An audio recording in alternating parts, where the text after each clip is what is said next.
Hi everyone, it's Lisa here from the WOW Network. Remember, we're here to support, guide and connect with LGBTQ women in the workplace. Today I am joined by one of our patrons, Jacqui, and Jacqui's going to, for LGBT History Month, talk to me a little bit about her history and how history has shaped her life. So thank you so much for joining me, Jacqui. A real pleasure. Thank you for having me, Lisa. Excellent. So can you, for those of us who don't know as much about you, can you give us a little bit of background and why LGBT History Month is so important to you? So thank you, Lisa. I am 53 years old for my sins. So I came out as being transgender as a young 15-year-old kid back in 1983, Scotland, if my Dorset tones don't already give it away. At a time where being different meant you were more likely to be ostracised by your friends, families, and the wider society as a whole. Coming out at that sort of tender young age, I ended up running away from home as that young 15-year-old kid, where I thought the streets would be paved with gold, i.e. London.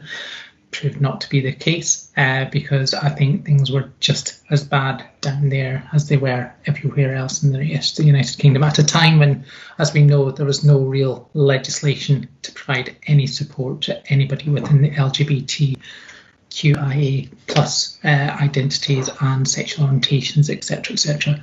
So since then, I've been an activist in the trans space specifically, trying to ensure that we get the rights for trans people from that time right up to the present day, where I took not just being an activist, but also the role when I worked in central civil service, particularly working with from about 2010 through to about 2019, when I was in various different roles, from looking at the legislation, looking at the process, looking at the guidance that we provided to ensure that the UK civil service became the most inclusive employer in the United Kingdom.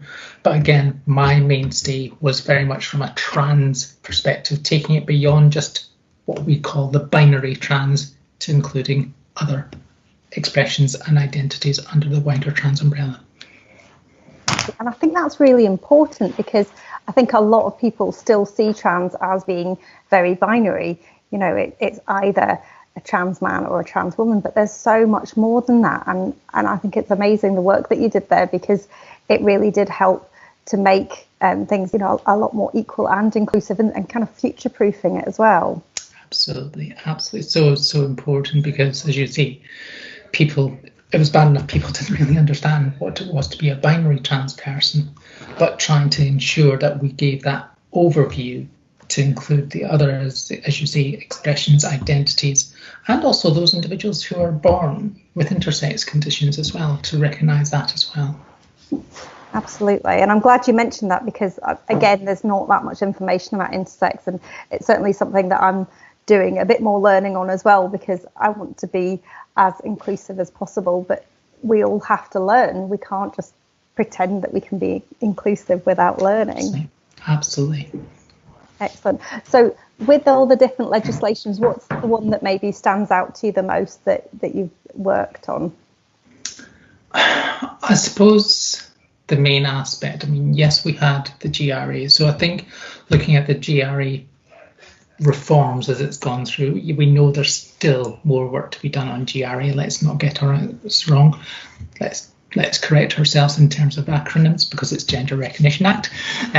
But also looking at the Equality Act, especially particularly about the gender reassignment regs. And again, I recognise that gender reassignment regs probably don't go far enough in terms of what we were just talking about, in recognising all the identities and expressions under that piece of legislation. So I think that those two areas are probably the two areas that was able to shape, which then obviously led to the Same-Sex Marriage Act of 2013, if memory serves me right.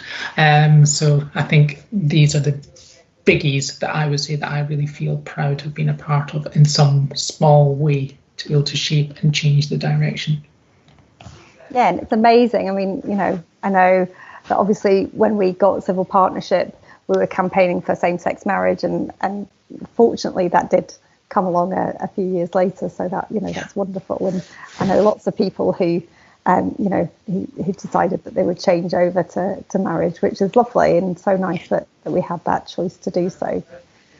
So in terms of your life, and you referenced, obviously coming out very early on at 15, a very brave choice. My coming out was very hampered by legislation. When I think back of when they were looking to scrap Clause 28, the vitriol that that was in the city that I lived at the time really put me off coming out. I was literally on the precipice of coming out, and it really put me off and set me back a good couple of years. How was it for you, during those early years when you were out, you'd moved down to London? What were kind of some of the challenges that you faced? I mean, there is absolutely no denying. I mean, you're talking about 1983. The LGBT community was a community. It really felt like everybody was there for each other and really wanted to support each other.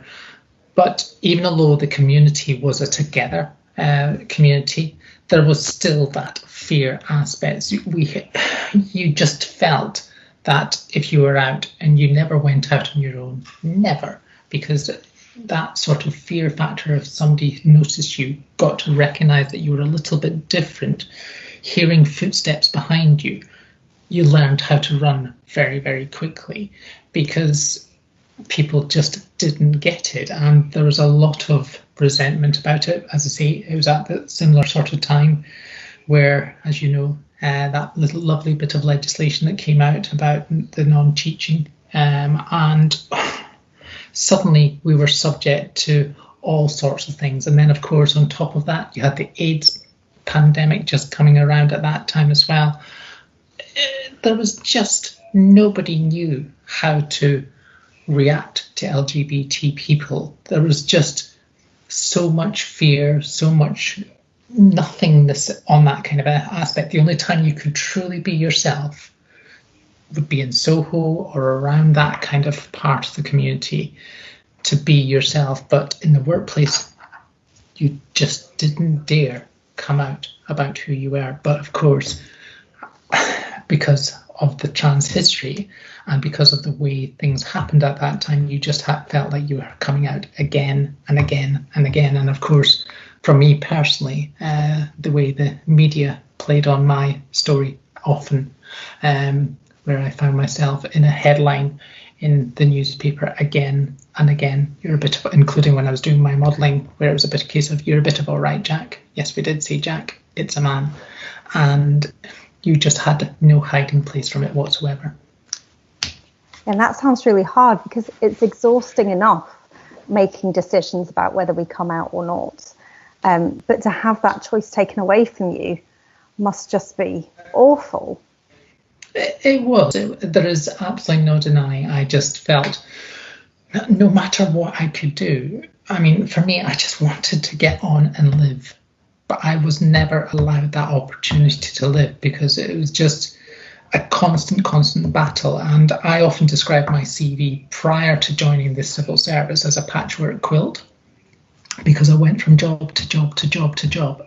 And this is up to 2006, where I was going from place to place to place, because there was absolutely no protection. Yeah, we had the gender reassignment regs that came into the Gender Reassignment Regs that came into the Sex Discrimination Act in 1999. But it was only just something on a piece of paper. People didn't really abide by it. So, as we know, I think the real change probably came, even although the Gender Recognition Act came in 2004, it was probably only about 2010 when realistically things really started to change in a major way for us as a wider LGBT community.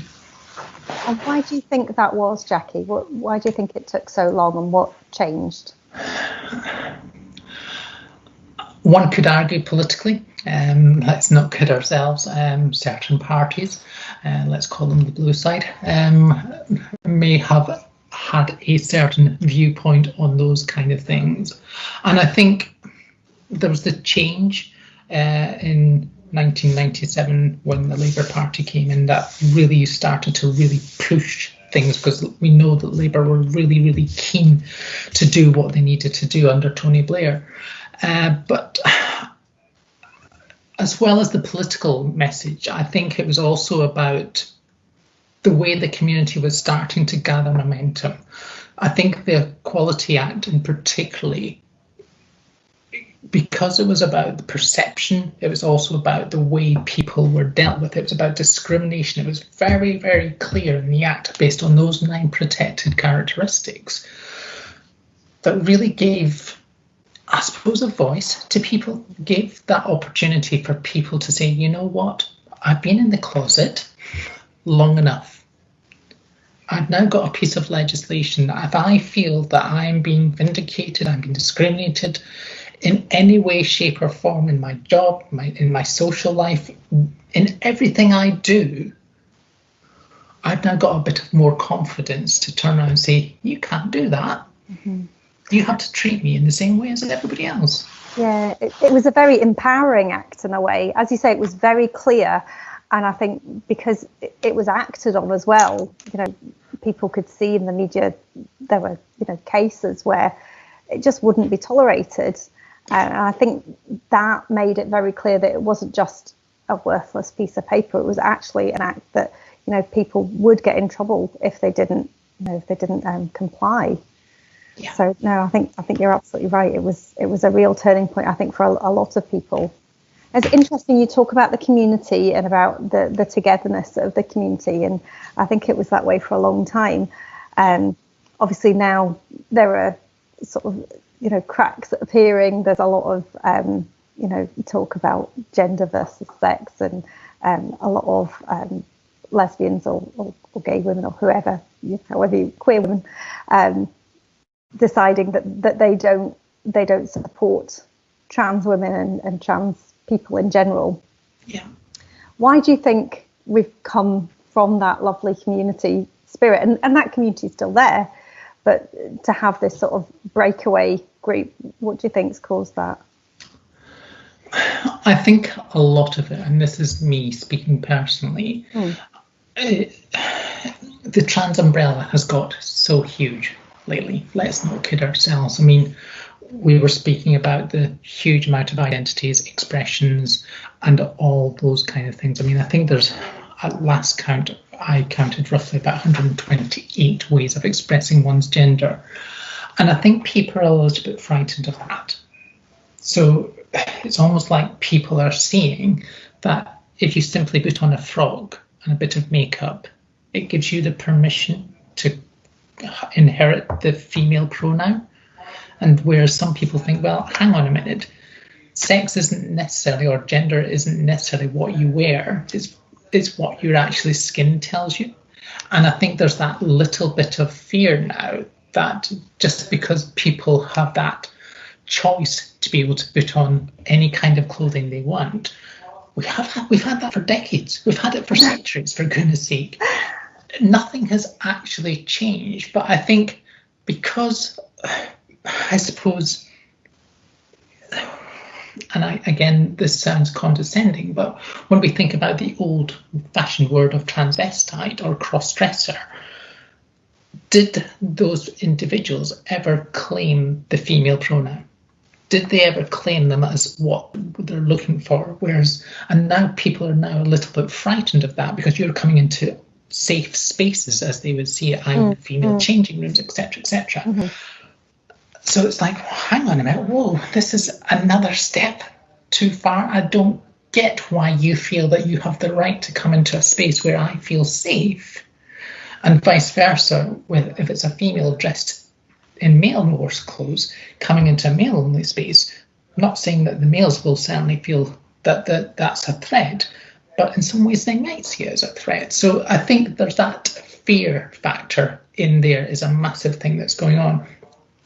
But as I say, people have been dressing in a variety of different things for so long.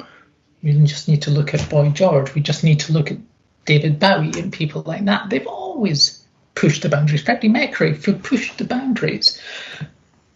But now it's coming into encroaching into what we traditionally, and I've always grown up with, there's male and there's female. Yes, we've got people that cross that divide, but now it's like, but hang on a minute, the divide, the middle area is so much larger. Now you're pushing me into a corner, and that's where people, when people are pushed into a corner, the only way they want to come out is come out and attack. So I think what's got to happen is the non-binary groups will probably have to better express or talk through that thing, and not see when people are coming out with questioning it. Let's use J.K. Rowling as an example. When they're saying what they're saying, let's listen to what J.K. is actually saying. What is J.K. actually coming up with? What's causing the fear?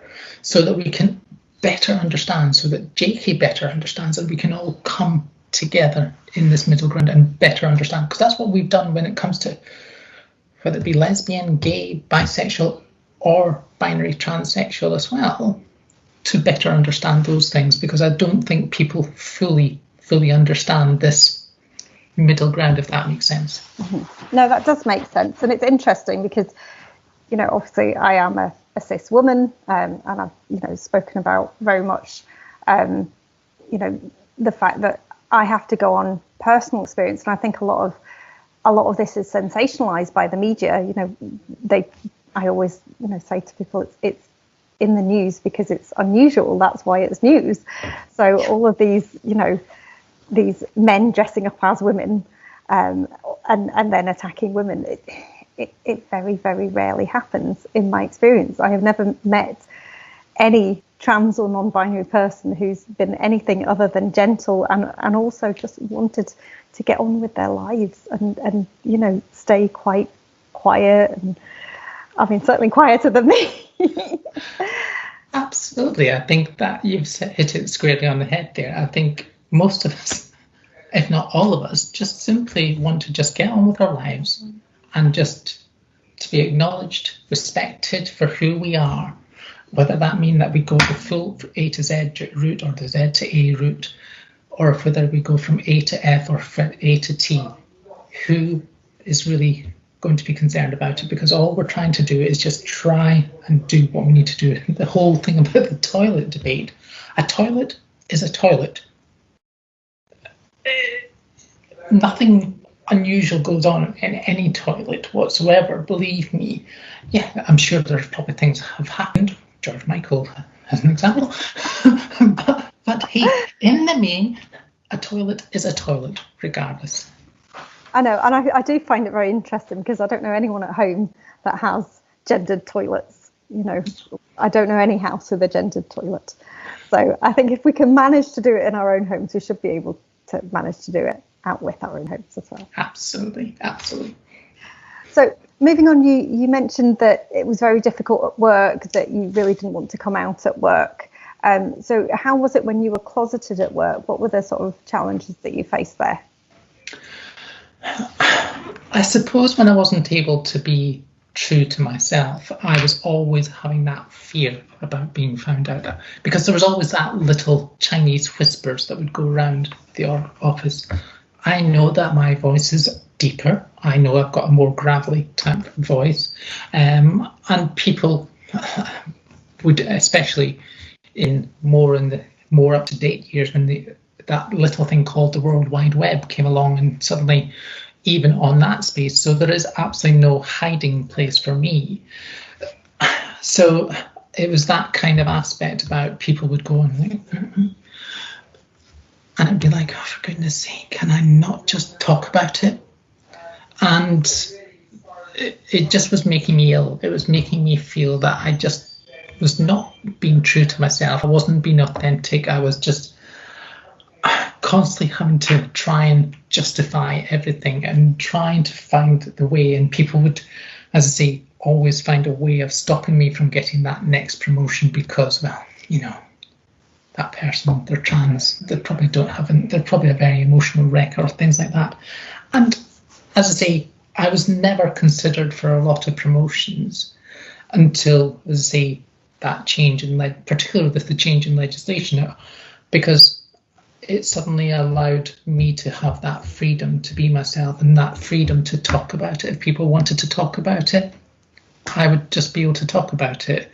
And the civil service saw that and said, you know what, we recognise the way the legislation protects you, but if you're prepared to be a part of this kind of aspect, if you're prepared to be a role model for trans, we want you to be in this space.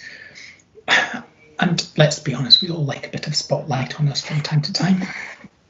And suddenly here I was able to shift that dial, holding court with all the seniors of the civil service, holding court with some of the members of parliament and in the cabinet, and have those conversations. It just felt I was there, I was conducting them, I was taking them on that journey to understand what it felt like to be me. So wow, what an experience. Yeah, completely invaluable. And you know, what you did was really powerful, because to be able to take people on that journey and to, you know, have your story resonate with them will have given them a much deeper understanding and a better appreciation of what these laws and what the legislation means to the wider audience. It's a huge thing. So obviously now you're an advocate of being out at work, which is great. What would you say for you know, we have trans women in our network who are at various points of transition, and I know transition's very personal. Someone described it to me and they said, you know, and this person's non-binary, and they said, you know, for some people it's like a pregnancy. It's 9 months and then you're done. And I was like, okay, fair enough. I've been pregnant. I can figure that one out. And they said, but for other people, it's a lifelong journey. And I love that. I think it's so nice that it's so, you know, individual and unique for each person. But for you, the journey, what's that been like for you, and what kind of pearls of wisdom can you give to other trans women? I think the most important thing is to realise that, as you said, this is unique to the individual. I think too many trans people try to justify it by almost saying, oh, that's just like me. Let's be honest, have your own journey. Your own journey is unique to you. And not be ashamed of he or she who got you to where you are, because they are a powerful ally in this aspect, if not your most powerful ally. And they're the most powerful person that supported you, took you through that journey to get to where you are now. And people need to recognise that. And I celebrate Scott, who took me to where I needed to be. Because, yes, it was difficult. But I hold on to the memories of him, because he was strong when he needed to be. He was powerful when he needed to be. And he was honest with himself to be able to say, you know what, I now need to be able to take this to the next step in my journey. Since my transition, I'm constantly learning every single day. And again, I would say to people to realise that the grass isn't greener on the same side, other side of the fence. Yes, you're able to face challenges much more easier because you're being true to yourself and being more authentic. But you still got to get up in the morning. You've still got the bills to pay. And you know what? Some days are a bit rubbish. And some days are great. But I think, as I say, that's probably the most powerful thing I could say to anybody, is realise that you're on this journey and you will constantly learn. And don't let go of him or her, because they are as much a part of your life. Celebrate them, and don't be afraid of the photographs of him or her, because, again, they got you to where you are today. That's so lovely. I really like that idea of they're part of your journey. That, I suppose they're your start of your journey. Absolutely, absolutely. That's lovely. So I know you referenced the 80s earlier, and It's a Sin obviously has been sort of this breakout hit for Russell T Davies. I've seen criticism that, you know, lesbians are sort of not really mentioned, but neither are trans people either. How true to life do you feel that sort of depiction was, or was it very, in your mind, was it very sort of one-dimensional? I don't think it was one-dimensional at all. I mean, yes, there wasn't really much depiction, and she said, of the lesbian or the trans side, but what a powerful, powerful series. I mean, the first weekend it came out, I watched it from start to finish. I laughed, I cried. It just was so right, and I've sent a couple of messages to Lisa Power, who was obviously an advisor on the series itself, and it was just absolutely spot on with everything about that period of time, because I suppose it was probably the time to be more proud and out there as a gay man. But the whole story about it, from seeing Colin in the hospital and just the way that they were treated, even I can't remember the name of the character of the other person in the tailor shop where Colin worked, and seeing him put in that coffin and the way he was treated in a ward all on his own. Those days were horrible, the way they treated it. And granted, the health service didn't know how to treat people. They didn't know what they were getting into. They didn't know how infectious it was.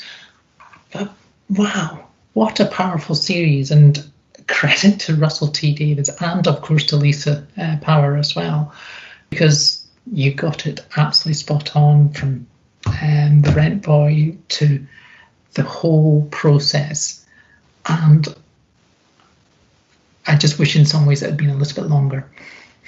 So do I. Apparently it was supposed to be a longer series, but you couldn't get it commissioned to be a longer series, which is a shame. Now, I had to space them out because I found them so dramatic, and when Colin died, I didn't think I'd ever recover. So there you go. I find it very interesting that we have these discussions now. I mean, I was around in the 80s, I was quite young, but that, you know, even going into the noughties, the sort of suspicion of gay men and AIDS and HIV still hung very heavy in the air, and, you know, there was plenty of men still going to anonymous, you know, sort of sexual health clinics rather than going to their own GPs for tests because of the problems it could cause. Yeah. But I do find it really interesting that now I'm talking about, you know, that sort of thing with straight people who don't realise just what happened. And, you know, they're either my age or they're a bit older. We're not talking about kids here, you know. Yeah, and I find it really interesting. It was a lovely series, and I think I just wish it had been a bit longer as well. And I think maybe they would have been able to explore a couple more characters. But I think you're right in that community that you talked about earlier. You really felt that in the series, didn't you? It was such a lovely depiction. Absolutely. I mean, okay, they didn't pick up on the polarity, but they did at the same time pick up on the polarity, where obviously each of the male gay characters had a female name. And of course, that's what polarity was about. Everybody had a female sort of name in that kind of aspect. But there was a little bit of trans there. There was a little bit of lesbianism there, but not a huge amount. I'm sure, as if enough pressure is mounted, and let's have a conversation with Colin Campbell-Austin, who's head of diversity at Channel 4, and say, let's have a second series, shall we? Can we do another series where we can do something else? Yeah, let's get campaigning for that. I think that's a great idea. So what's the future looking at like for you, Jacqui? What's next on the horizon? Retirement, please. No, I mean, to me, I just feel at the moment, right now, I'm trying to take stock of where we are as a society, because let's be honest, where we are with the pandemic, everybody's a little bit frightened, a little bit scared. And I think most of the debates are going on in these little boxes at the moment. And I think what we've got to get to is get through this pandemic. And I think we've got to make sure that we provide a space that ensures that every single voice in this space is heard. That's, to me, is the one thing that's been missed for quite a number of years now. We seem to have got to a point where whenever we talk about trans, it's this person or that person or this person. Whenever we talk about gay, it's this person or that person. You know what? I think my good friend Lord Michael Cashman, talks about this often, about the togetherness, only together. And I think that's where we've got to get to, is stop the debate on here, bring ourselves together and move forward this agenda forward in a massive way. Because if we can do that, just think about how much better we can be as a society, rather than just, as I say, thinking that it's just about a select few, because it's not. There's thousands of us who identify in this space, and let's create a space which empowers those people who right now are a little bit frightened of the world because they can't be themselves, because of the way the pandemic's had an impact on them, because they're the ones that are really, really suffering right now. So let's give them that voice, give them that space. I love it. I love it. And it's important to note that you've been awarded an honours in the Queen's Honours List. How did that feel?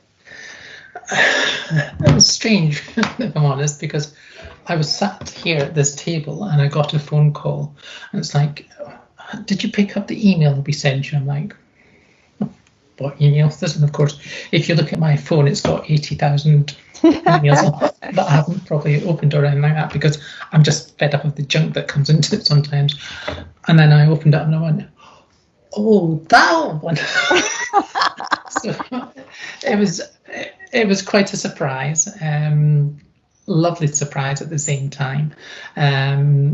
Everybody talked about it and stuff like that. Whoever it was, let me say this, thank you, whoever nominated me. I don't still to this day know who it is, because we never get to find out who it was. And of course there needs to be people who provide supporting messages to get an honour. And it was like, wow, I actually go to Cambridge, all being equal, if the world opens up, to pick up my honour on the 8th of March, which is, of course, International Women's Day. So what an honour to be able to do that as well. Wonderful. Well, congratulations. I think it's very well deserved. Thank you. I think, the work that you've done throughout the years as an activist and as a role model have been absolutely fantastic. And, we're absolutely delighted to have you on board as one of our patrons. And thank you so much for your time today. Anytime. Anytime.